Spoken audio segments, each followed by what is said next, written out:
અમરેલી ખાતે મુખ્યમંત્રી ભૂપેન્દ્રભાઈ પટેલનું આગમન। અમરેલી લોકસભાની ચૂંટણીને લઈને મુખ્યમંત્રી અમરેલીમાં। લોકસભાના ઉમેદવાર ભરત સુતરિયા જાહેર થયા બાદ ભાજપનો હતો ભડકો। ડેમેજ કંટ્રોલ કરવા માટે ખુદ મુખ્યમંત્રી ભૂપેન્દ્ર પટેલ અમરેલી પહોંચ્યા।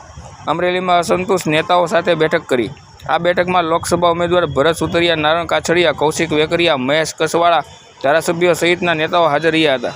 મુખ્યમંત્રીએ ભાજપના કાર્યકર્તાઓ સાથે સંબોધન કર્યું હતું। પોલીસ દ્વારા ચુસ્ત પોલીસ બંદોબસ્ત ગોઠવવામાં આવ્યો હતો।